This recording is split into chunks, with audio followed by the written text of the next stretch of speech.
si platio račune? Da, tata, jeste, da, bio sam. Malo pre si ti platio račune. Evo me sad ispred supermarketa, ajde molim te, samo mi izdiktira šta sve treba da ti kupim. Gde si sad? Živore? Dobro, da, pa evo stigo sam sada, ajde. Šta si rekao? Dobro. Kupi mi đumbir. Đumbir. Nemoj da me prekidaš dok ja pričam. Naranđe. Naranđe. Cvekla. Cvekla. Šargarepa. Šargarepa. Dobro. Gde si sada? Pa ovdje sam u Kraljevića Marka 59, jesi tako rekao? Tako je, Živore. Okej, ajde. Dobro. I dobro se Dobro, žurim sada, ajde, čao. Važi, ajde, Zovi me čao. posle. Ćao.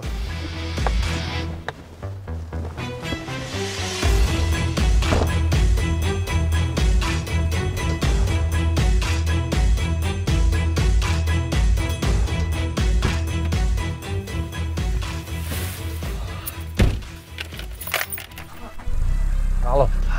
Halo, tata. Jesi kupio povrće? Da, bio sam, evo sad sam zašao. Evo, uzeo sam ti sve što si rekao, uzeo sam ti pomoranđu i papriku i nije bilo đumbir, uzeo sam ti šargarepu. Ja mogu još nešto da te zamolim? Naravno da može. Šta još treba, tata? Slobodno mi reci, evo idemo odmah. Šta treba? Otidni do Erneja u Šekspir. Kod koga? Kod Ernea da idem u Šekspirovu ulicu? Pa si ti normalan? Da. Još uvijek se družiš s njim. Sram te bilo.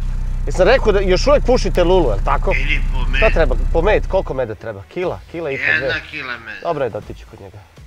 Šekspirova 17. Dobro. Imaš para, da. Koliko je to? 750-800 dinara. Dobro, idemo. Ali nemoj više se druži s njim, reći ću te mami odmah, ti normalno. U redu. Šta još treba? I još dug da ti vrati, moj drug Milan. Dug? Kakav dug? Dug od 500 evra. Dobro. Ti imaš 500 evra? Da. Gde? Lukijana Mušickog 17. U Lukijana Mušickog 17. Dobro, evo idemo odmah. Evo odmah idem da ti pokupim te pare, ali vidi, reći ću te mami, prijavit ću. Nemoj slučajno više nikom da si pozemljivao pare, evo kad te molim. Ajde, idi. Ajde, evo žurim, da, idem. Ajde, čao tata.